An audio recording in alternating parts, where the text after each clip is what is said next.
교재에 보면 113페이지요.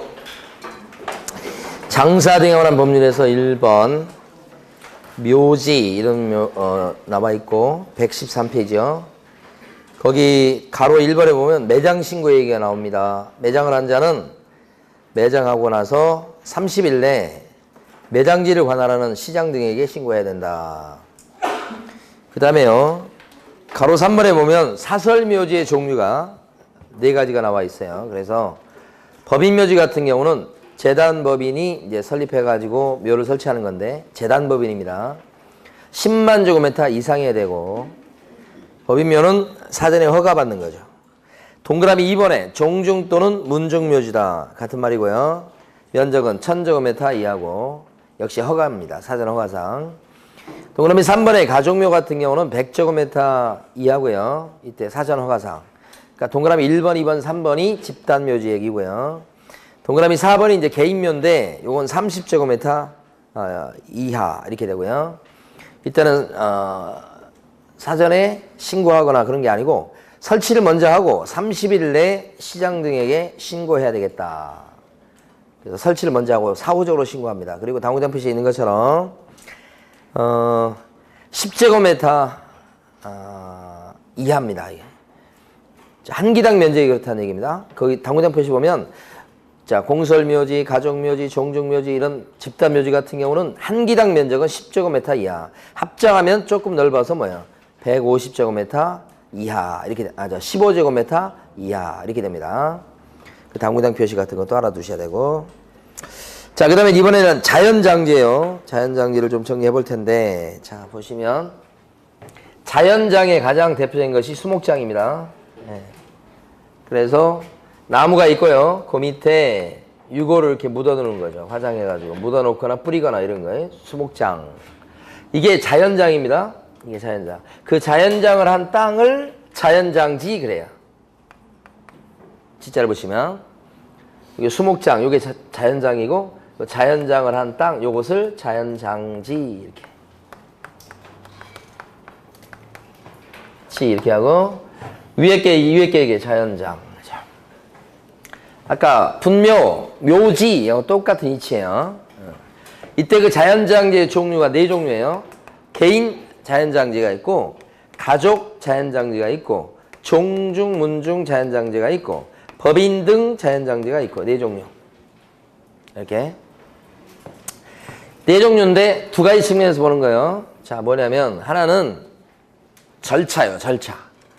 여기 개인 자연장지는 조성하는 자연장지가 면적이 적어요. 면적 자체가 30제곱미터 미만으로 돼 있으니까 30제곱미터 이렇게 돼 있으니까 면적이 적죠. 그래서 조성을 먼저 해요. 그리고 나서 30일 이내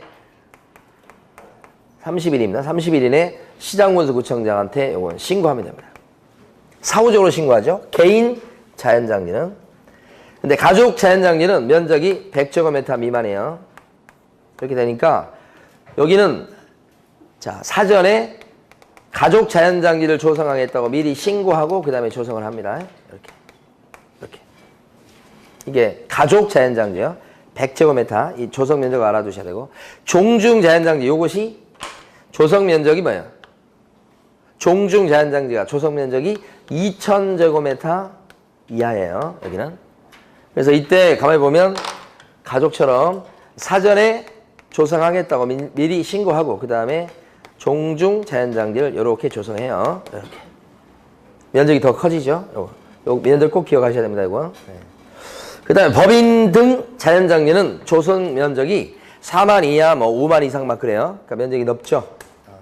그래서 이때는 사전에 시장군수구청장의 허가를 얻고요. 그 다음에 끝없이 조성합니다. 끝없이 조성합니다. 면적이 넓다고요, 엄청. 이렇게 4가지로 나눠서. 그러니까 여기서는 지금 허가받는 건 이거 하나밖에 없어요. 법인 등 자연장지. 나머지는 다 신고예요. 근데 이 신고하고 이 신고는 의미가 틀리죠. 사전에 신고하는 거 미리 신고하고 조성하고 신고하고 조성하고 미리 신고하는 거예요. 그러나 이건 조성을 먼저 하고 나중에 신고해요. 나중에. 그래서 요 조심하셔야 돼. 개인 자연장지를 조성하려는 자는 시장군수구청장한테 신고한다. 맞습니까? 개인 자연장지를 조성하고자 하는 자는 자 미리 시장군수구청장한테 신고한다. 틀린 거요. 미리 신고하는 게 아니고 조성을 먼저 하고 나중에 신고한다. 사후에. 여기는 반전으로 될 수 있죠. 가족 자연장지를 조성한 자는 30일 내에 신고한다. 이런 식으로 하면 틀리는 거죠. 여기는 또 조성한 자는 30일 내에 신고한다고 하면 틀리는 거라고. 조성하고자 하는 자가 미리 신고하는 거예요. 미리. 사전신고. 이것밖에 없어요. 자연장리는. 그러니까 시험 문제가 초창기에는 분묘기지권에 대한 그 판례령이 초창기 많이 나왔고요. 그 다음에 묘지 쪽으로 옮겨갔어요. 또 묘지에 대해서 장사 등에 관한 법률이랑 같이 나와요. 분묘기지권과 묘지 주로 많이 내다가 이제는 어디까지 넘어갔냐면 자연장지까지 넘어갔어요. 그러니까 여기까지 알아두셔야 돼. 자, 그래서 113페이지 보시면 가로 4번에 아까 알아두기 위해서 가로 4번 보면 자연장지 이렇게 나와 있어요. 그래서 법인 등 자연장지, 그 다음에 종교 자연장지 이렇게 나와 있어요. 법인하고 종교 이렇게 나눠져 있어요. 둘 다 사전 허가사항인 거고요. 법인 자연장지는 5만 제곱미터 이상. 근데 종교 자연장지는 4만 제곱미터 이하 이렇게 돼 있고요. 동그라미 3번. 종중 문중 자연장지는 2천 이하예요. 근데 이때는 사전 신고. 동그라미 4번에요. 개인 가족 자연장지라고 이렇게 돼 있죠. 그래서 거기 보시면 동그라미 니은번 위주로 봐두셔야 돼요. 개인 자연장지는 면적이 30제곱미터 미만. 그 다음에 가족 자연장지 같은 경우는 100제곱미터 미만 이렇게 돼 있어요. 근데 둘 다 사전 신고죠. 사전 신고입니다. 아, 네. 잘못 말씀드렸어요. 개인은 사후 신고고 가족하고 종중이 사전 신고고 그렇게 됩니다. 두 개 같이 나와서 제가 착각했는데 개인은 사후 신고, 가족 자연장지는 뭐예요? 사전 신고. 그래서 동그라미 디귿번에 보면 개인 자연장지는 설치하고 나서 30일 내 시장 등에게 신고해야 된다. 그런데 가족 자연장지는요, 설치하고자 할 때 미리 신고해 둬야 된다. 사전 신고죠. 이렇게. 자, 그 다음에 넘어가셔서요. 3번에 보면 설치 기간을 제한하는 내용이 나옵니다. 3번. 박스에. 제일 중요하다고 볼 수 있어요. 근데 이게 아직 시험에 안 나왔죠. 설치 기간은 거기 지금 나와 있는 것처럼 공설묘지든 사설묘지든 30년입니다. 설치 기간 30년. 근데 박스에 동그라미 1번 보면 연장 기간이 나옵니다. 동그라미 1번 두째 줄 보면 설치 기간에 연장 신청을 해 왔을 적에는 30년씩 한 번에 안에서는 연장을 해 주게 돼 있어요. 그러니까 연장 기간이 30년이라는 얘기죠. 근데 우리 교재는 그거 빠져 있네요. 연장 기간을 5년 이상 30년 미만의 기간 안에서 단축할 수 있는 그런 제도가 있죠. 설명드렸고. 자, 동그라미 2번. 연고자는 설치 기간이 끝난 분묘에 대해서는 1년 내에 어떻게 해야 돼요? 철거해야 돼요. 철거. 그걸 2번이나 시험에서 물어봤었어요. 그 박스 3번의 박스 내용을 철저히 알아두시고. 됐습니다. 그 다음에 그 위에 가시면 3번의 그 박스 옆에 제목 옆에 보시면 2001년 1월 13일 이후 설치된 분묘의 하남 이렇게 돼 있죠. 이것도 의미가 있고요. 좀 이따 설명드릴게요. 그 위로 바로 위로 가면 동그라미 2번이 있어요. 동그라미 2번에 권리 주장 불가라고 돼 있죠. 그리고 거기 세 줄을 갖다가 밑줄을 딱 그어 놓으십니다. 자, 설명드릴게요. 그거. 장사 등에 관한 법이 만들어지고 시행된 게 2001년 1월 13일부터 시행돼. 그럼 이때부터 이제 법이 시행됐는데 만약에요. 보세요. 남의 땅에다가 무단으로 묘를 썼습니다. B가 무단으로. 자, 그런데 땅 주인이 20년이 흐르도록 시비 안 겁니다. 그럼 20년이 딱 지나버리면 무단으로 묘를 썼습니다만 20년 지난 뒤에 묘를 설치한 사람은 분묘 기득권을 갖다가 시효 취득합니까? 20년 지났는데 원래 하는 거죠. 그렇지만 장사 등에 관한 법이 만들어진 뒤에 무단으로 설치한 분묘에 대해서는 20년 지나도 시효 취득을 인정 안 합니다. 이제 묘를 줄이려고요. 그러면 장사 등에 관한 법이 시행되기 전에 이때 남의 땅에다가 무단으로 설치한 분묘가 있어요. 이 분묘에 대해서는 20년간 평온 공연하게 묘를 써왔다면 20년 뒤에 시효 취득이 인정됩니까? 인정이 되고, 이건 기득권을 인정하는 거예요. 이게 법이 시행된 이후에 설치된 분묘부터 그렇다는 거예요. 이렇게. 자, 그 다음에 법이 시행된 이후에 자기 땅에다가 아버님을 모셨어요. 이렇게 묘 설치했습니다. 이 분묘의 설치 기간은 30년 이런 식으로 제한을 받습니까? 자기 땅에 묘를 썼는데 이 분묘의 설치 기간이 30년 이렇게 제한을 받냐고요. 제한을 받습니다. 자기 땅에 써도. 내 땅에서 쓰는데 무슨 상관이야. 그런 식으로 얘기하면 안 되는 거예요. 이게. 예. 같이 살아야 되니까. 30년. 이게 공법상 제한이에요. 그게. 공법 시간을 배우는 게 전부 다 같이 살자는 얘기예요. 전부 다. 공법상 제한입니다. 30년 제한을 받아요. 그런데 법이 시행되기 전에 자기 땅에다가 아버님을 모셔놨어요. 그러면 이 분묘의 설치 기간이 30년 이렇게 제한을 받습니까? 여러분 30년 제한을 받아야 안 받아요? 그런 거 없어요. 장사 등에 관한 법이 시행된 뒤에 뒤에 설치된 분묘부터 30년의 제한을 받는다 이거죠. 그 전에 설치된 분묘에 대해서는 그런 제한이 없어요. 기득권을 인정하는 거예요. 법이 시행되고 나서 이때는 이런 법이 없었잖아요. 이런 제한하는 법이 이때 만들어진 거지. 그러니까 법이 만들어진 뒤에부터 그런 제한이 붙게 되고 이 제도가 적용된다 이 말이에요. 전체적인 큰 틀이 그렇게 되는 거예요. 그래서 114페이지 보시게 되면 아까 2번에 동그라미 2번 권리주장 불가 했던 거 있잖아요. 이거 읽어보면 2001년 1월 13일 이후에 설치된 분묘의 하남 이렇게 돼 있고 토지 소유자의 승낙 없이 당의 토지에 설치한 분묘의 소유자, 묘 설치자 또는 연고자의 승낙 없이 당의 묘에 설치한 분묘의 설치자 또는 연고자 또는 토지 소유자는 거기다 함부로 무단으로 설치한 사람은 또는 그 후손들은 뭐 이런 뜻이에요. 그 땅 임자에 대해서 토지의 사용권, 기타 분묘의 보존을 위한 권리를 주장할 수가 없다. 이렇게 만들어놨기 때문에 시효 취득을 인정을 안 하겠다는 뜻입니다. 이 조문이. 자, 이제 오른쪽에 있는 농지법으로 갑니다. 농지법에 대해서 여러분들 공법 시간에 공부하셨습니까? 공부한 게 뭡니까 도대체? 농지법 공부했습니까? 아, 네. 뭘 농지라고 한답니까? 자, 우리 농지법 할 건데요. 하긴 할 건데 출제 비중은 0.4문제입니다. 4문제? 0.3문제? 네. 주로 공법에서 공부하셔야 되는 거예요. 왜냐면 공법에서는 농지법 출제가 되죠. 몇 문제 나와? 두 문제 나와요. 두 문제. 근데 보통 보면 농지법에서 두 문제 나오는데도 공부 안 해요. 공법에.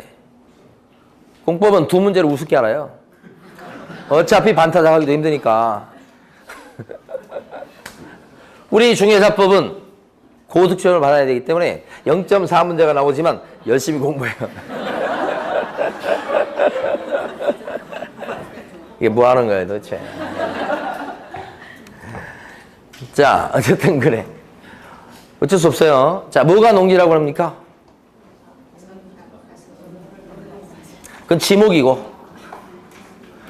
전답 과수원이 지목이 이렇게 돼 있으면 그건 농지 지목이잖아요, 그게. 뭐가 농지입니까? 농사 짓는 땅. 아, 농사 짓는 땅이 농지다. 이게 농지 개념을 먼저 아셔야 돼요. 농사 짓는 땅이다, 이렇게. 지목을 가리지 않고, 지목이 뭐든 간에 농작물을 경작하고 있고, 단연생 식물을 재배하고 있다. 그러면 농지요, 농지. 그렇게 봐요. 그런데 중요한 건, 시험이 중요한 것은 지목이 전, 답, 과수원이 아니에요. 그런데 농작물을 경작하고 있어요. 자, 그러면 농지입니까? 원칙에 따르면 지목이 뭐든 간에 농작물을 경작하고 있고 다년생 식물을 재배하고 있으면 농지가 돼야 되잖아요. 근데 우리 법은 이럴 때는 지목이 농지가 아니기 때문에 지목 불문한다고 얘기해놓고는 금방 뒤집어요. 이게 경작 기간이 3년 이상 됐을 때부터 농지로 본다. 이렇게 돼 있어요, 법이. 그럼 반대로 얘기하면 지목이 전답 과수원이 아니면, 그죠? 농작물 경작한 기간이 3년이 안 되면 농지가 아니다라는 뜻이 돼요. 3년 미만일 때는 농지가 아닙니다. 그렇게 되는 거라. 그게 조문이죠. 들어보신 경험이 있죠? 자, 지목이 임야입니다. 그런데 농작물을 경작하고 있어요. 다년생 식물을 재배하고 있어요. 농지입니까 그러면? 원칙에 따르면 지목이 뭐든 간에 농작물을 경작하고 있으면 농지가 돼야 되죠. 그런데 특별한 것은 임야 같은 경우는 산지 전용 허가를 얻어서, 옛날에 형질 변경이라고 했는데 산지 전용 허가를 얻어가지고 농작물을 경작하고 있을 때 한해서만 농지로 취급한다. 만약에 임야인데 산지 전용 허가도 없이 무단으로 농작물을 경작하고 있을 때는 농지가 아닌 걸로 취급한다는 거지. 이렇게 정해놓은 거예요. 법이, 법조문이. 그래서 밑에 것은 벌써 중개 실무에 2번이나 나왔던 거고 좀 됐습니다만 위에 거는 한 번도 출제된 적이 없죠. 조문은 이렇게 되어 있는 게 아니고 전답 과수원이 아니라면 경작 기간이 3년 미만인 3년 미만일 때는 농지가 아니다라고 조문이 되어 있고 산지 전용 허가 없이 만약에 농작물을 경작하고 있을 때는 농지가 아니다 이렇게 되어 있다고. 조문은. 그러니까 이해를 제대로 하셔야 되는 거예요. 지금 반대로 써놓고 있어요. 지금 제가 칠판에는. 진짜 힘들어 죽겠어요.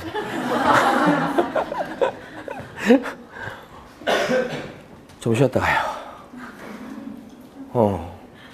자, 농지 개념요. 농지법에 나온 거. 그 다음에 두 번째. 뭘 해야 될지 모르겠어요, 지금.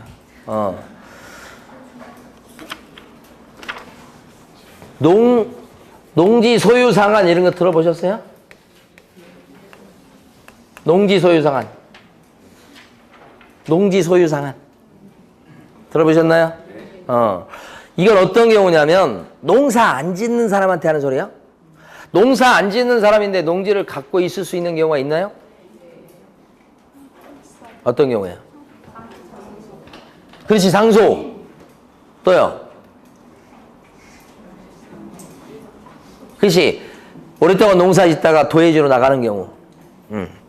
그래서 자, 10,000제곱미터 이내로 농지를 가질 수 있도록 하는 경우가 있다. 이 근본적으로는 농사 안 짓는 사람이에요. 그러니까 상속을 받았습니다. 그런데 이 사람이 농사를 안 줘요. 그러면 농사 안 짓지만 10,000제곱미터까지는 갖고 있을 수 있도록 한다. 만약에 농사 짓는 사람이 농지를 상속받으면 제한이 없지, 제한이 없지. 농사 짓는 사람이 농지를 상속받았다 그러면 제한이 없다고. 만약에 두 번째, 8년 이상 농사 짓다가 농촌을 떠난다고요? 이농한다고? 그럼 이 얘기가 뭐예요? 농사 안 짓는다는 얘기요. 8년 이상 농사 짓다가 농촌을 떠나요. 도예지로 가요. 농사 안 짓죠. 그렇지만 이런 사람들도 나중에 귀농할 때를 대비해서 어떻게 해요? 10,000제곱미터까지는 갖고 있을 수 있도록 하죠. 공통점이 뭐예요? 농사 안 지어, 농사 안 지어. 그런데 정책적으로 갖고 있을 수 있도록 하는 거예요. 그죠? 이것도 마찬가지. 자, 두 번째. 1,000제곱미터. 1,000제곱미터 미만의 농지를 갖고 있을 수 있도록 하는 경우가 있죠. 이것도 제한하는 경우가 있죠. 어떤 경우죠, 이건? 너무 유명한데? 주말농장. 주말농장. 이때는 1,000제곱미터 미만. 300평. 안 되게? 네. 이랬을 때는 주말농장은 진짜 농사 짓는 거 아니죠? 취미영농 하는 거죠? 그래서 이때는 1,000제곱미터까지만 갖고 있을 수, 1,000제곱미터 미만으로만 갖고 있을 수 있도록 합니다. 이게 투기적 목적이 이용돼서는 안 되기 때문에. 자, 그 다음에요. 농지는 어떤 사람이 농지를 갖고 있을 수 있도록 하냐면 농사 지으려는 사람. 현재 농사 짓고 있는 사람이 농지를 더 보유할 수 있다 그 뜻이 아니고 농사 지으려고 하는 사람이 농지를 갖고 있을 수 있도록 해요. 그걸 뭐라고 불러요? 경자 유전의 원칙. 농사 지을 사람이. 그러면 농사 지을 사람이라고 하는 걸 뭘 가지고 확인해요? 농사 지을 사람이라는 걸 확인하는 서류. 농지 취득 자격 증명이다. 농지 취득 자격 증명이다. 이것 갖고 확인해. 자, 여기가 핵심이 어떻게 보면은 이게 농지요. A의 농지. 예. 근데 그 A의 농지를 갖다가 B가 사. B가 산다 그러면 B는 농사 지을 사람이 돼야 돼. 그럼 살 때 어떻게 사느냐? 계약금 주고 중도금 치르고 그 다음에 잔금 치르고 등기까지 가져오면 농지 소유권자가 되는 거야. 그런데 B는 농지를 사기 때문에 B는 어떤 사람이 돼야 되냐? 농사 지을 사람이 돼야 돼. B가. 그럼 B가 농사 지을 사람이라는 걸 갖다가 확인을 받아야 돼. 그 확인받는 서류가 뭐예요? 바로 농지 취득 자격 증명이야. 응? 농지 취득 자격 증명이야. 요게 있어야 농사 지을 사람이라는 걸 확인받는 거니까 요게 있어야 등기가 나. 등기가 나야 소유권 취득하지. 이렇게. 그러니까 농지증은 등기 신청할 때 갖다 내는 소리야. 요때. 만약에 농지증이 없어. 농지인데. 그러면 등기 신청을 각하해버려. 안 받아줘. 이게 있어야, 농지증이 있어야 등기가 나. 이렇게. 그러면 이 농지증은 누가 발급해 준다고요? 시, 구, 읍, 면장이 발급해 준다. 여기가 발급해 주는 거지. 여기 지금 시구 면장 할 때 그 읍장 면장은 나오는데 군수 안 나오죠, 지금 여기. 예. 그러니까 군수 대신에 읍장이나 면장이 농사 지을 사람인가 이걸 보는 데는 더 적합하다는 거야. 이 사람보다는 여기가 읍장님하고 면장님이 농사 지을 사람이다는 걸 더 잘 알 수 있다. 이렇게 보는 거라. 그러면 이거 농지 취득 자격 증명이 발급됐다는 것은 농사 지으려는 사람이다라고 하는 것을 확인 도장을 찍어준다고 생각하시면 돼.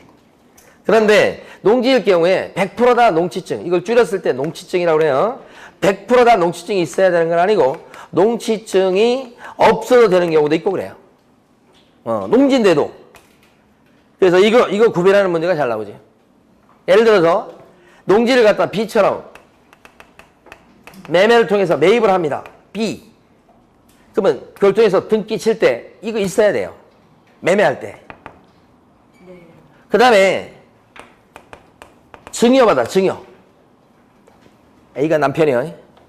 B가 아내고 농지를 증여 받는다고. 그럼 아내 앞으로 등기가 나야지. 그러면 등기 신청할 때 뭐가 들어가야 돼? 농지. 그럼 아내는 뭐예요? 농사 지으려고 하는 사람이라는 게 입증이 돼야 돼. 자, 중요한 건 경매지. 경매. 농지를 경매로 낙찰받습니다. 경매로. 그랬을 때 농지증 필요합니까? 필요하니까 지금 위에 쓰고 있는 거예요, 지금. 계속 위에다가. 경매로 농지를 낙찰받을 때도 농지증 필요하죠? 그런데 중요한 것은 농지증을 갖다가 등기 신청할 때, 즉 경매에서 낙찰받아서 이전 등기를 갖다가 촉탁할 때 그때 농지증이 필요한 게 아니고 언제 농지증이 필요합니까, 이거?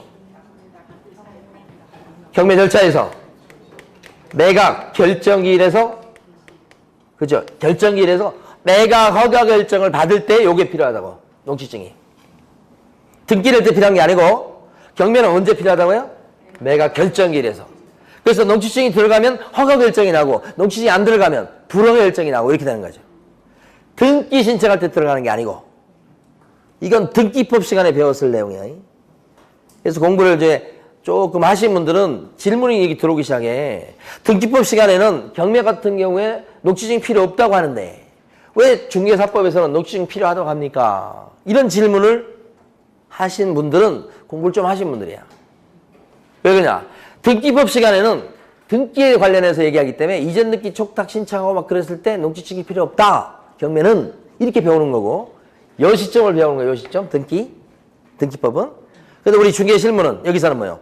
경매 전 과정을 배우는 거니까 결정기일 때 내는 거지. 이때 이미 녹취증을 검사받으니까 등기 촉탁할 때는 필요가 없다는 뜻이에요. 응? 그 다음에 또 주말 농장, 주말 체험 영농 목적으로 농지를 취득할 때도 농취증 필요합니다. 필요한 이유는 진짜 농사 짓는 건 아니잖아요. 근데 뭐가 있는가? 농지 같은 경우, 주말 농장 같은 경우 소유할 수 있는 면적을 제한받죠, 지금? 1000제곱미터 미만. 근데 그것은 투기적 거래를 할 가능성이 높은 걸 막기 위해서 그렇게 제한하고 있으니까 저 면적 제한하는 건 굉장히 중요한 거예요. 실제는 농취증 발급 신청서를 보면 주말 체험 영농 목적으로 농지를 취득한다 그랬을 때는 취득하는데 하나도 괴롭지 않아요. 주말 체험 영농이라 거기에 체크만 하면 되는데 관청에서는 소유하는 면적을 따져봐요. 조사해봐요. 그것 때문에 받으라고 하는 거예요. 면적 때문에 받으라고 하는 거예요. 그 다음에 농지 전용 허가나 또는 신고한 자가 농지를 갖다가 취득하는 경우. 농지 전용이니까 농지를 안 쓰는 거라고. 거기다가 농가주택을 짓거나 개발하는 거라고. 근데 그 규모에 따라 허가받는 경우도 있고 신고해야 될 경우도 있고 그래요. 그럼 이거 농지를 안 쓸 거네요, 사실은. 근데 뭐가 있느냐?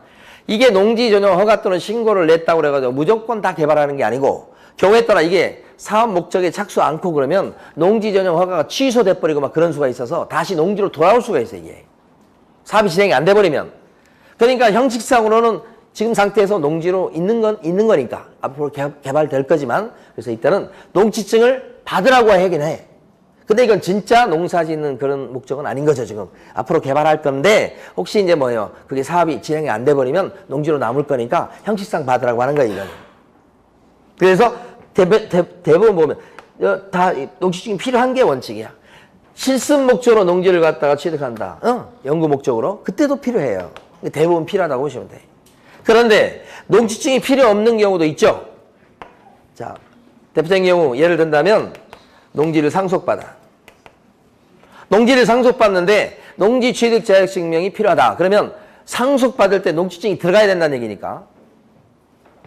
잘못하면 상속을 부인하는 결과를 가져올 수 있어요.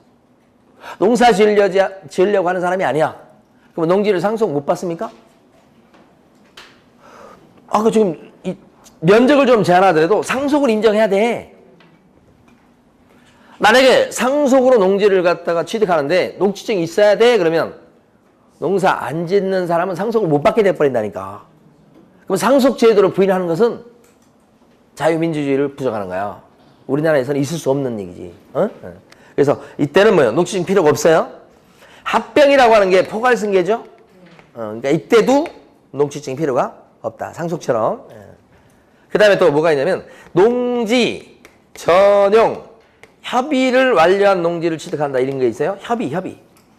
아까 위에는 농지 전용 허가 또는 신고였지만 여기는 협의라고 돼 있죠. 협의란 글자를 기억하셔야 돼. 다 기출문제예요.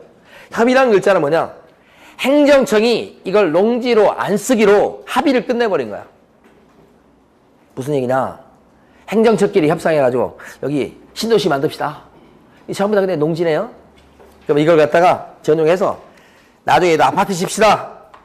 그러면 어떻게? 더 큰 계획에서는 용도지역을 바꿉시다. 용도지역을 뭐 농림지역 뭐 이런 거 관리지역이건데 전부 다 뭐로 바꾸자고? 주거지역으로 바꿔가지고 아파트 올립시다. 그렇게 협의가 끝난 거라고, 행정처끼리. 영원히 농지로 안 쓰죠. 농지로 돌아올 일이 하나도 없어요. 이거예요.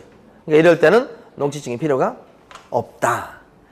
자, 공유물 분할력.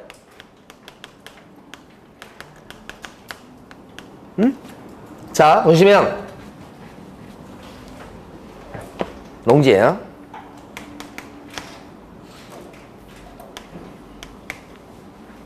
농지를 B하고 C가 돈을 절반씩 내가지고 농지를 취득해 둘이. 그러니까 지분 취득하는 거라고. 그러면 B하고 C 앞으로 지분 넣기가 나겠네. 지분으로. 이게 농지예요, 지금. 이때 농지증 필요합니까? B든 C든. 여러분이 절반 돈 내가지고 농지 지금 산다고 생각해봐. 여러분 B에 농지증 필요할 거예요. 농사 지을 사람이 되어야 됩니까? 필요합니다, 이거요. 지분으로 취득하더라도 농지 취득 아니요. 그러면 B든 C든 다 뭐예요? 농지증이 있어야 돼요. 그런데 이런 지분으로 취득했던 B하고 C가 대판 싸웠어. 어떻게? 너하고 같은 등기부에 이름이 있어서는 안 되겠다. 너하고 같은 등기부에 있을 수 없다 해가지고 찢어져. 분할한다고, 분할. 그래서 이제 단독으로 등기 안 하겠지? 이랬을 때 농지증 필요할까요? 필요가 없다. 이때 이미 검사를 맡았잖아요. 지분 등기 낼 적에. 또 검사 맡으라고 할 이유가 없잖아요. 이게 분할이에요, 분할. 농지증 필요가 없어요. 자, 용도지역이 주거지역입니다. 용도지역이 상업지역이에요. 공업지역이에요. 자, 주거지역, 상업지역, 공업지역 내 농지입니다. 자, 이때 농지증 필요할까요? 이거 농지로 안 씁니다, 이거. 상업지역에서 농사 짓고 있는 사람 보셨어요? 미친 사람이지? 용도지역상 여기는 농사 지을 땅이 아니에요.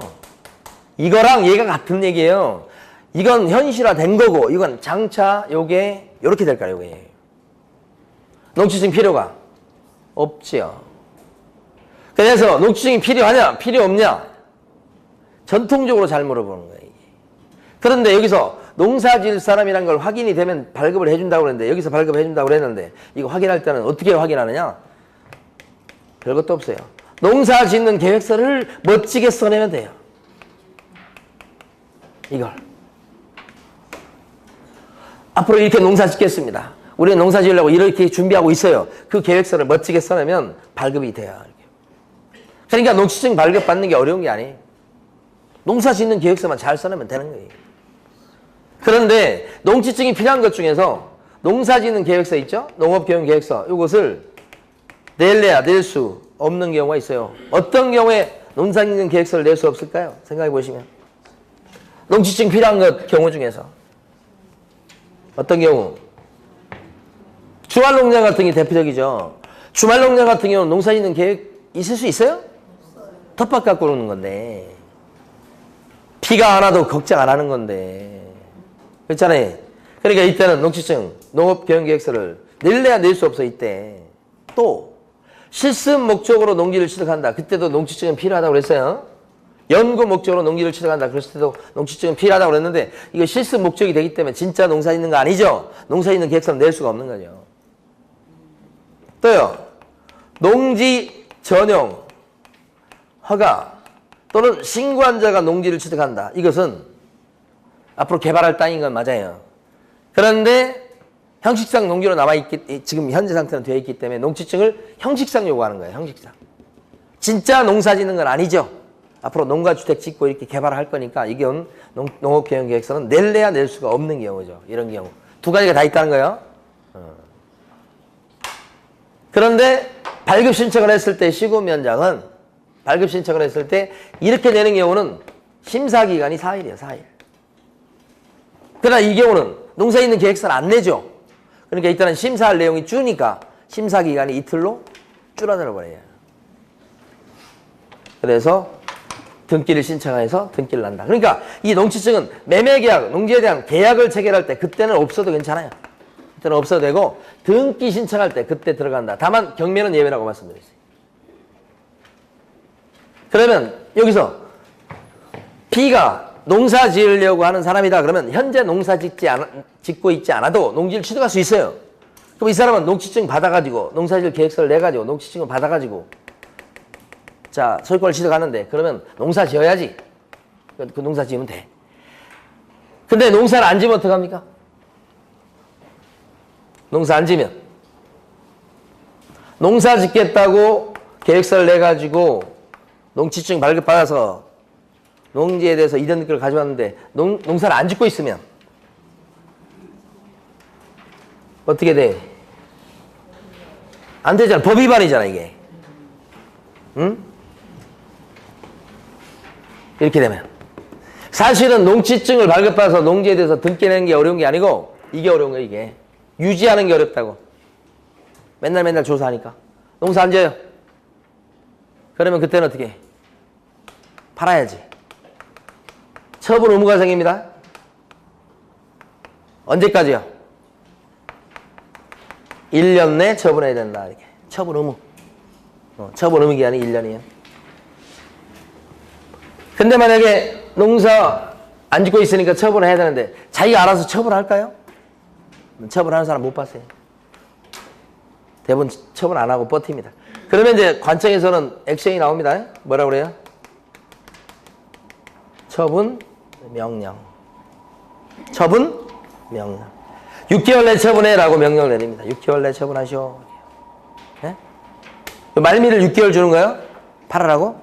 농지니까 금방금방 팔리는 건 아니잖아요. 네, 그러니까 6개월 내 처분해라고 처분 명령을 내린다.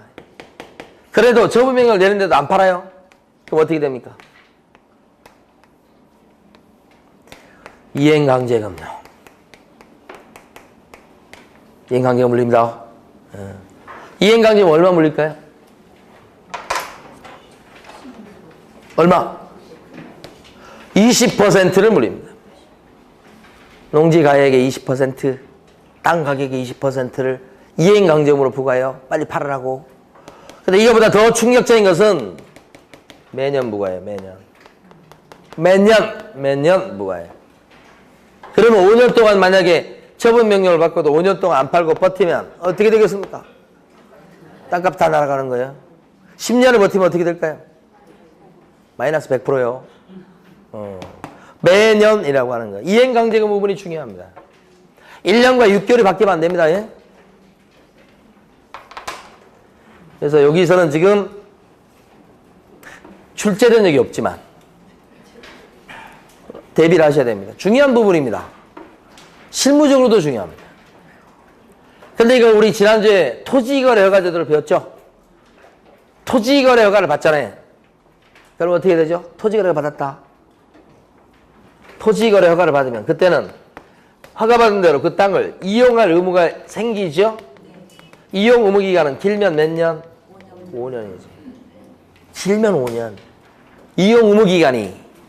그래서 그게 구체적으로 들어갔을 때 2년짜리도 있었고 4년짜리도 있었고 그 다음에 5년짜리도 있었고 그런 거 있었는데 자기 거주용 주택 용지로 매입했을 때는 2년.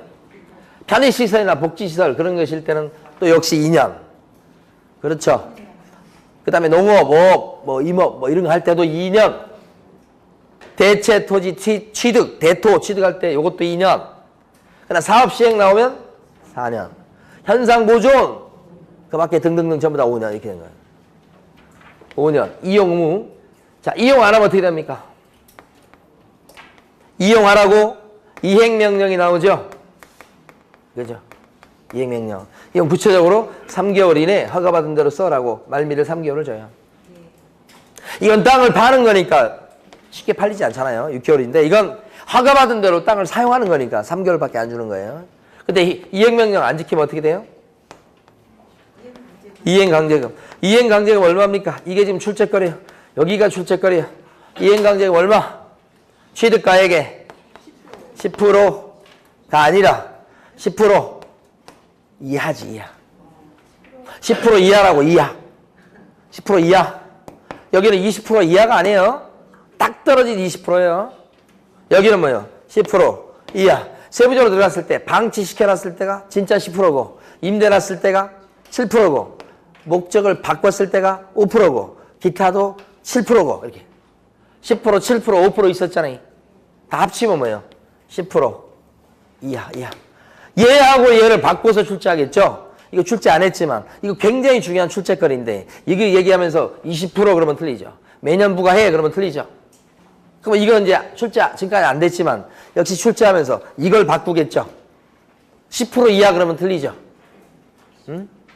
너무너무 중요한 거였어요, 지금. 그 다음에, 최근 시험에서 많이 나오는 게 뭐냐면, 농지 임대차가 많이 나와요. 농지 임대차. 자, 농지 임대차는 원칙적으로 가능합니까? 불가능합니까? 응? 농지 임대차는 원칙적으로 돼요, 안 돼요? 원래 안 되는 거예요. 농지 임대차를 갖다가 원칙적으로 허용해버리면 부재지주가 나타나면서, 부재지주가 누군지 아시죠? 돈 많은 사람이 땅만 갖고 있고 밑에 그냥 소작 주는 거예요. 그런 것 때문에 원래 농지 임대차는 원칙적으로 안 되는데 예외적으로 허용하는 겁니다. 예외적으로. 그 예외적으로 허용한다는 것은 법에 이럴 때는 임대할 수 있다 이렇게 얘기하는 거죠. 그런데 이 농지 임대차는 서면계약이 원칙이에요. 예외적으로 허용돼 있고 서면계약으로 하는 거다. 서면계약. 근데 농지 임대차는 농지에 대한 전세권 설정 돼야 안 돼요. 전세권 설정 안 되는 거지. 임대차는 가능하고. 자, 임대차 계약을 체할 때 농지에 대해서 임차권 등기를 해주면 대항력이 생겨서 농지 임차인이 보호되는데 주인들이 안 해준다고 또 역시. 그래서 농지 임차인을 보호하기 위해서 어떤 제도를 두고 있느냐. 대항력을 인정해주는 별도의 장치가 있어요. 농지 임차인이 그 농지를 차지하고 그 다음에 시구읍 면장한테 확인 도장을 받으면 이게 대항력권으로 봐요. 누구한테 확인을 받는다고요? 시구읍 면장. 여기도 이제 군수 빠져있네. 그러면 다음 날부터 뭐가 생겨요? 대항력이 생긴다. 대항력 생긴다. 이거 보면 주택 같은 경우는요. 주택. 언제 대항력이 생기죠? 주택이다 그렇게 되면. 인도 플러스 주민등록 전입신고한 다음 날. 상가 같은 경우는 인도 플러스 사업자 등록 신청한 다음 날. 농지는 인도 플러스 시급 면적 확인 도장을 받은 다음 날. 대항력이 생긴다는 거죠, 지금. 대항력. 그리고 농지 임대차는 최단 존속 기간이 몇 년이에요? 3년. 3년 미만으로 정하거나 기간을 정하지 않았다 그랬을 때는 몇 년 되는 거예요? 3년 된다. 그죠? 근데 임대인 같은 경우 군대 가거나 몸이 아프거나 그랬을 때 3년 밑으로 계약할 수 있죠? 네. 그런 것도 있어요. 우리 교재도 나옵니다. 그 다음에 분쟁이 많이 생기는 게, 농지 임대차에서 분쟁이 생기는 게 임대차 기간, 임대료, 이것 때문에 분쟁이 많이 생깁니다. 요 분쟁을 갖다가 조정하기 위해서 분쟁 조정 신청하는 제도가 있는데 누가 분쟁을 조정해 주냐면 시장, 군수, 구청장. 거기에다가 조정 신청할 수 있다. 이런 거. 자, 최단 존속 기간이 주택 같은 경우는 몇 년입니까? 2년. 상가는 1년. 농지는 몇 년이 된다고요? 3년. 이런 게 있어요. 자, 교재를 한번 정리해 보도록 합니다. 115페이지 보시게 되면 제일 위에 가로 2번에 동그라미 1번에 기억번 농지 소유 상한이라고 되어 있어요. 자, 그래서 동그라미 A번 상속에 따른 경우 만조금 혜택까지만 소유할 수 있다. 동그라미 B번 8년 이상 농사 짓다가 농촌을 떠난 경우도 만조금 혜택 이내에서 소유할 수 있다. 동그라미 C번 주말 체험 영농 목적으로 농지를 취득하는 경우 이랬을 때는 어떻게 해요? 천조금 혜택 미만의 안에서만 소유할 수 있다. 이렇게 알아두기 보시면 농지에 해당되지 않는 거 이거 꼭 알아두십니다. 동그라미 2번 기억번 지목이 전답 과수원이 아닌 토지로서 농작물의 경작 또는 다년생 식물 재배지로 계속돼서 이용되는 기간이 3년 미만일 때는 농지가 아니라는 거예요, 지금. 동그라미 C번. 지목이 임하다 그랬을 때 형질 변경을 하지 않고 이렇게 돼 있죠? 그 밑에다 써두십니다. 형질 변경을 하지 않고, 다른 말로 산지 전용 허가 없이, 이 말과 같은 말, 산지 전용 허가 없이로 법이 바뀌었어요. 사실은 산지 전용 허가 없이 다년생 식물, 그 다음에 또 농작물 경작 다 들어갑니다. 그걸 재배를 하고 있는 땅은 산지 전용 허가가 없었기 때문에 농지가 아니다 이렇게 하는 거죠. 자, 동그라미 니은번 A번 농지증은 시구읍 면장한테 받는 거다. 군수 빠진다는 거 동그라미 A번에서 확인해 주시고 시구읍 면장이에요. 동그라미 B번. 동그라미 B번은 농지증이 필요한 경우를 몇 가지를 써놨습니다. 주말 체험용용 농지를 취득하는 경우 주말 농장. 그 다음에 농지 전용 허가 받은 자가 농지를 취득하는 경우 이 두 가지밖에 안 써놨네요. 대부분 농지증이 필요하고. 동그라미 C번 농지증이 필요 없어요 이렇게 하는 거 있죠. 상속 필요 없습니다. 작년 시험에 나왔던 게 합병입니다. 합병도 필요 없어요. 그 다음에 쭉 가시면 농지 전용 협의를 완료한 농지를 소유한다. 이때 협의 완료, 협의 이 말 오면 농지증 필요 없습니다. 자, 그 다음에요. 동그라미 D급번에 동그라미 B번요. 임대차 계약은 서면 계약이 원칙이다. 자, 그 다음에 동그라미 C번. 임대차 계약은 그 등기가 없는 경우에도 임차인이 농지 소재지를 관할하는 시군 면장의 확인을 받고 해당 농지를 인도받은 경우에는 그 다음날부터 제3자에 대해서 뭐예요? 효력이 생긴다. 이게 뭐예요? 대항력. 다음 페이지 D번 가시면 동그라미 D번. 최근에 농지 임대차에 관련된 지문들이 많이 나왔어요. D번에 보면 임대차 기간은 3년 이상으로 해야 된다. 임대차 기간을 정하지 않거나 3년보다 짧을 때는 3년 미만이죠. 그때는 3년으로 본다. 동그라미 C번. 임대인은 질병, 징집 등 대통령령으로 정하는 불가피한 사유가 있을 때는 임대차 기간을 뭐예요? 3년 미만으로 정할 수도 있다. 동그라미 2번요. 2번. 자, 근데 둘째 줄 보면 이 경우 임차인만큼은 3년 미만으로 정한 기한의 위험을 추정할 수도 있다. 이런 거고요. 동그라미 F번요. 밑에 가시면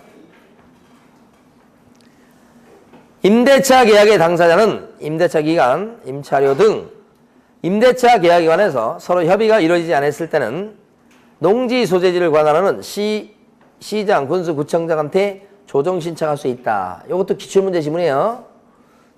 조정 신청은 가능합니다. 시장, 군수, 구청장한테요.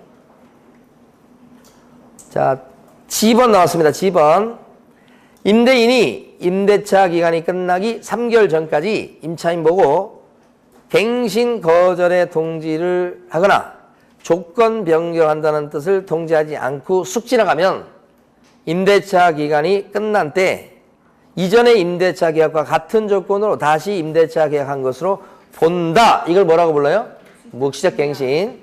근데 언제까지 임대인이 비우라고 막 해야 돼요?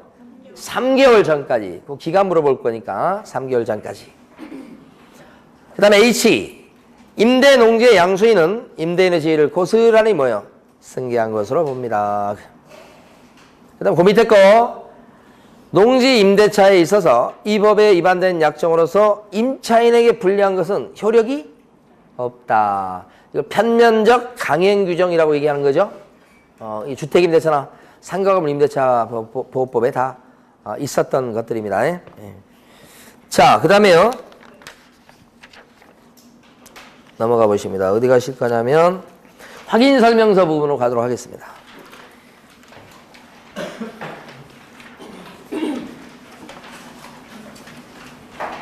교재는 120페이지 보세요. 120페이지. 확인설명서 부분은 시험문제 출제 비중이 한 문제에서 두 문제 비중이 있고 공부하실 때 확인설명서 부분을 잘 공부하셔야 돼요. 자, 확인설명서는 법정서식이 있습니까? 네.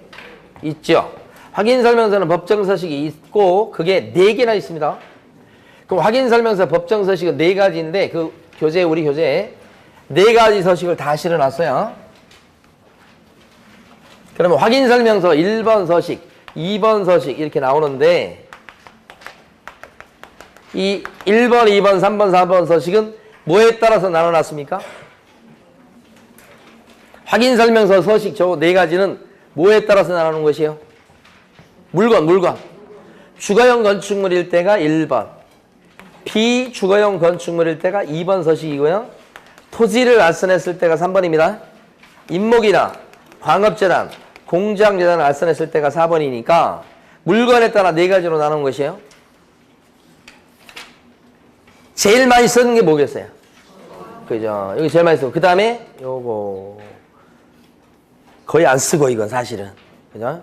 상가나 이런 건 좀 쓰겠고 근데 토지는 더 안 쓰고 예, 그래서 기재 항목도 보면 여기 지금 주거용 건축물에 대한 확인 설명서가 1번 항목부터 13번 항목까지 제일 길어요. 항목이 제일 많아. 그리고 이제 그 다음부터 점점 줄어요. 이게 제일 적죠. 기재 항목이. 확인 설명서는 물을 때 기재사항이 뭐가 있냐를 물어보고요. 그 다음에 두 번째는 작성 방법이 어떻게 되냐 이 2가지를 물어봅니다. 예. 그래서 저희 교재에 보니까 요 기재사항 서식하고 작성 방법을 이렇게 떨어뜨려 놨습니다. 예. 떨어뜨려 놔서 이렇게 해놨는데 사실은 기재사항을 보면서 그 작성 방법을 바로바로 봐야지 이게 이제 공부하기가 좀 수월한 거예요. 그래서 우리가 계속 왔다 갔다 할 거야, 앞뒤로. 왔다 갔다 안 할까요?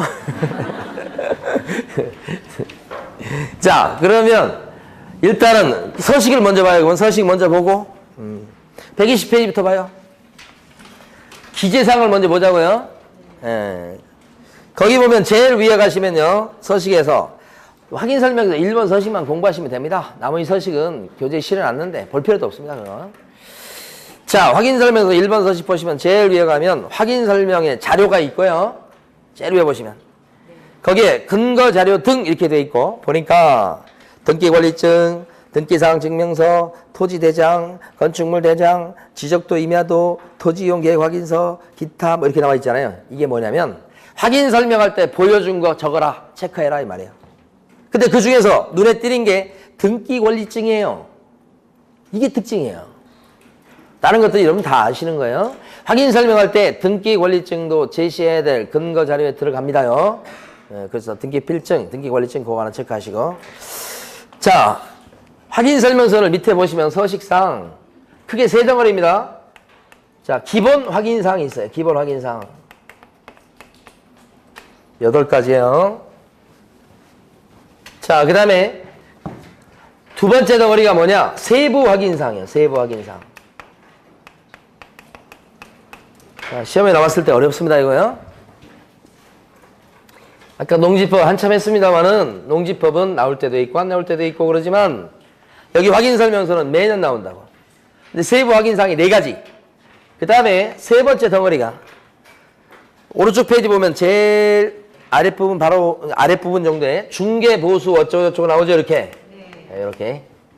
중개보수 등에 관한 사항 이렇게 돼 있죠. 덩어리가 세 덩어리예요. 세 덩어리. 기본 확인사항. 그죠? 그 다음에 세부 확인사항. 그 다음에 여기 중개보수 이렇게 돼 있다고. 세 덩어리. 예.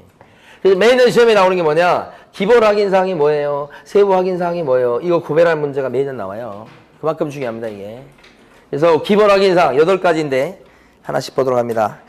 동그라미 1번 보시면 대상 물건의 표시란 이렇게 돼 있어요. 대상 물건의 표시란 보니까 거기 어떤 것을 적는지 눈으로 확인하십니다. 여러분이 맞춰보시는 거예요. 제가 질문을 드릴 테니까. 대상 물건 표시란에다가 순서대로 안 물어봅니다. 방향 기재합니까? 방향. 대상 물건 표시란에 방향 기재하는 칸이 있습니까? 네. 방향에 별표 해두셔야 돼요. 찾으셔서 별표 방향. 자, 대상 물건 표시란에다가 위반 건축물 적어줍니까? 위반 건축물 찾으셨어요? 별표죠.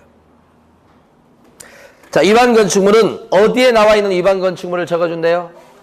건축물 대장상에. 그것도 출제가 됐던 겁니다. 위반 건축물이 있다 없다? 어떠한 위반 건축물이다 하는 걸 적어주는 거. 자, 대상 물건 표시란에다가 구조 기재합니까? 구조, 건축물의 구조? 있긴 있죠. 중요하지 않고요. 그 다음에 별표하라는 것만 별표하세요. 대상 물건 표시란에다가 내진 능력 적습니까? 별표하셔야 됩니다, 이거. 작년에 들어왔습니다. 내진 능력 왼쪽에 보면 내진 설계 적용 여부 있습니까? 별표하셔야 됩니다. 내진자가 들어갔죠. 그러니까 대상 물건 표시란에다가 내진 능력이나 내진 설계 적용 여부를 기재한다. 이걸 알고 계셔야 되는 거죠. 방향을 기재한다. 이걸 알고 계셔야 돼요. 자, 대상 물건 표시란에다가 지목 기재합니까? 지목. 지목 적는 칸이 있죠. 대상 물건 표시란에다가 용도 기재합니까? 별표하셔야 돼. 용도의 별표. 대상 물건 표시란에다가 용도 지역 기재합니까? 용도 지역, 주거 지역, 상업 지역, 공업 지역 이런 용도 지역 기재합니까? 농림 지역 이런 용도 지역 적습니까? 안 적죠, 안 적죠. 용도 옆에다가 용도 지역 X라고 적어 놓으시고 볼 때마다 익히셔야 돼. 대상 물건 표시란에다가 용도 지역을 적는 게 아니고 뭘 적습니까? 용도. 자, 대상 물건 표시란에다가 준공용도, 준공연도 적습니까? 네. 적죠. 그거 있죠. 자요. 대상 물건 표시란에다가 자, 거기 나와 있는 것처럼 전용 면적 이런 것도 적습니다. 그죠? 그런 거 한번 살펴보시고. 자, 중요한 거 네 가지 다시 한번 합니다. 대상 물건 표시란에다가 적는 것 중에 중요한 거 네 가지. 예. 자, 건축물의 용도를 기재한다. 용도. 그 다음에 내진 능력, 내진 설계 적용 용구 이런 거 적는다. 대상 물건은 뭐야? 방향. 표시란에다 방향 적죠? 하나 더요. 위반 건축물 여부 이거 적죠? 이렇게 요 네 가지가 핵심 중에 핵심.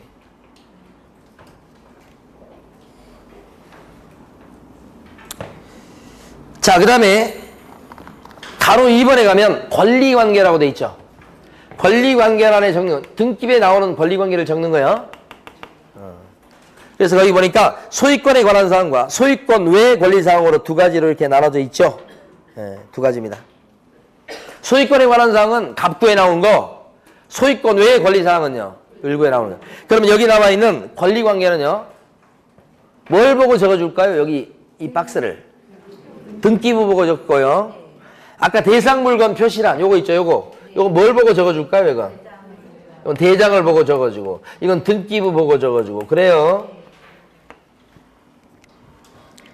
별거 없어요, 권리관계는. 자, 세 번째 항목.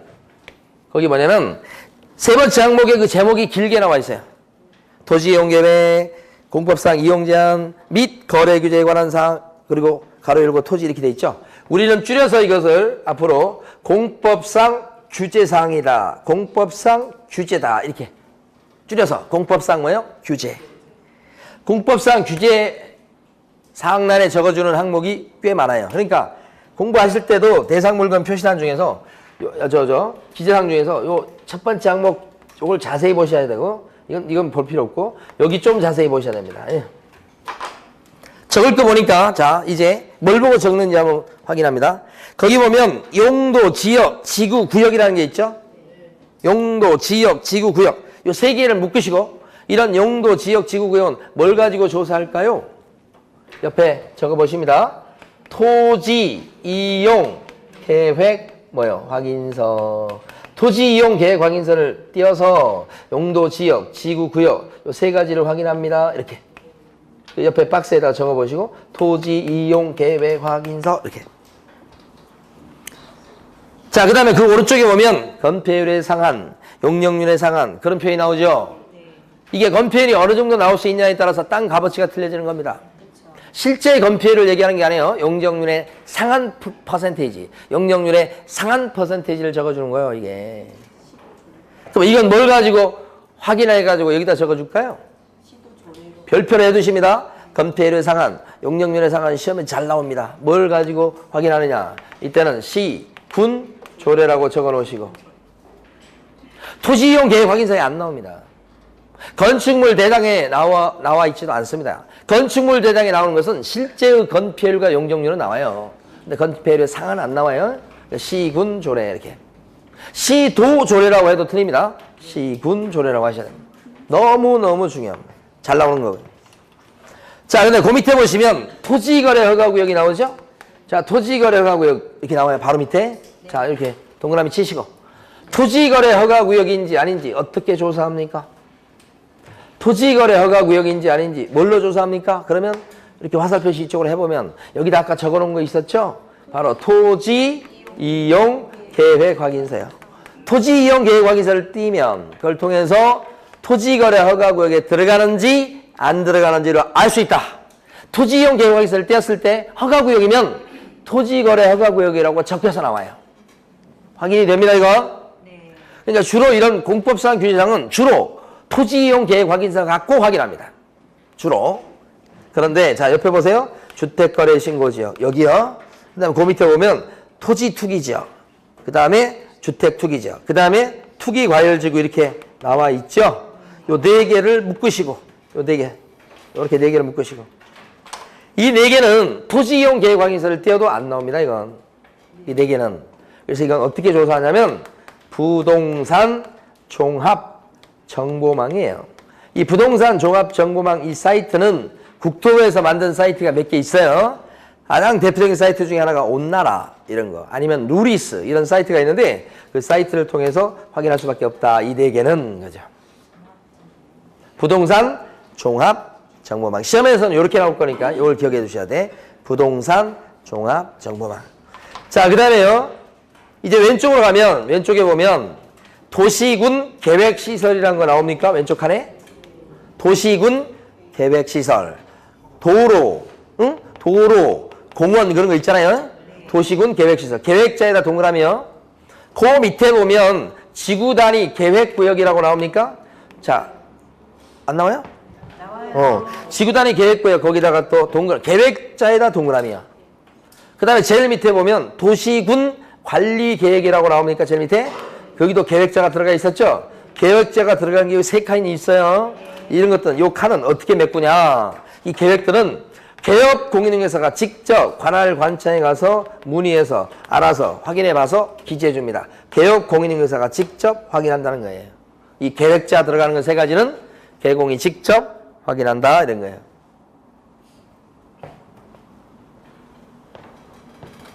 시험에서는 뭘 가지고 조사하느냐 이걸 연결하는 문제를 출제를 해요. 그래서 일반적으로는 토지이용 계획 확인서 가지고 주로 조사하는데 가장 특징이 있는 것은 건폐율의 상한, 용적률의 상한, 요것이 뭐야?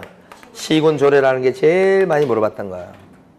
그 다음에는 요 계획자 들어가는 거, 개공이 직접 확인한다고 하는 거, 이것이 이제 그 다음에 중요했던 거예요. 요거, 그 다음에 요건 그렇게 중요한 건 아니고, 요거. 자, 그 다음에요. 여기 세 번째까지가 조금 내용이 있고, 자, 네 번째 보시면, 이제 보세요, 네 번째. 입지 조건이죠? 입지 조건란에 적는 거 5가지, 그죠? 술술술 암기하셔야 됩니다. 자, 입지 조건이 들어가는 거. 도로, 대중교통, 주차장 나오죠, 주차장. 그 다음에 뭐예요? 교육시설, 학군 같은 거겠네요. 판매 및 의료시설. 이렇게 5가지. 다시 한번. 도로, 대중교통, 주차장, 교육시설, 판매 및 의료시설까지. 그래서 글자를 따면 도, 대, 차, 교, 판, 도로, 대중교통, 주차장. 주차장 용지의 지목부호가 뭡니까? 주차장 용지. 지목부호가 차죠. 주유소 용지는 주 이렇게 하잖아요. 그러니까 이거 주로 암기하면 안 된다고. 주가 아니고 뭐예요? 도대차. 주차장에 별표해 두셔야 돼. 주차장이 주인공이요. 주차장. 주차장이 입지 조건입니까? 시설 아닌가요? 입지라고 막 우겨야 되는 거예요. 주차 시설 같잖아요, 사실은. 그런데 입지 조건이라고 하셔야 됩니다. 주차장, 얘가 주인공. 동그라미 4번. 동그라미 5번. 관리에 관한 사항. 자, 관리에 관한 사항란에 적어주는 거 딱 2개밖에 없어요.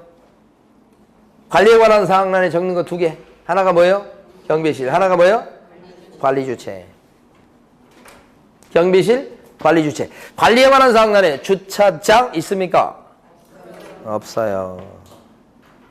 자, 오른쪽 제일 위에 비선호시설. 비선호시설요. 비선호시설. 혐오시설 얘기합니다. 주변에 영안실이 있다든지, 오른쪽 제일 위에. 그 다음에 주변에 영안실이 있다든지, 아니면 구치소가 있다든지, LPG 충전소가 있다든지, 이게 뭐예요? 비선호시설. 그 다음에 몇 번이요? 7번. 예자가 예정금액이에요. 예정금액. 예정금액이 뭐죠? 물건 나온 금액. 3억에 팔아주쇼라고 의뢰가 들어왔다면 그 3억이 예정금액이에요. 그런데 거기요, 별표하시고 예정금액 난에 적는 게 1개가 아니에요. 3가지예요. 예정금액, 그 다음에 개별 공시가, 그 다음에 건물의 공시가격, 이렇게 3가지를 적어주는 거예요. 별표해 두시고. 그러니까 예정금액 등 칸에 뭘 적냐를 기억을 해 두셔야 돼. 예정금액, 개별 공시가, 또요 건물의 공시가격이에요. 자, 마지막 하나 하고 있습니다. 취득할 때 부담할 조세의 종류하고 세율입니다. 마지막이 지금 조세의 종류하고 세율이죠. 조세, 세금 얘기죠. 여기 8번 항목에 적어주는 것도 3가지인데 하나, 둘, 셋. 뭘 적어줍니까? 어떤 세금? 취득세. 또 어떤 세금? 농어촌 특별세. 하나 더. 지방교육세. 이렇게 3가지를 적어준다는 걸 기억을 해 두셔야 되는 거죠. 자, 여기까지가 뭡니까? 기본 확인사항. 그죠? 자, 나머지 합니다. 쉬었다가.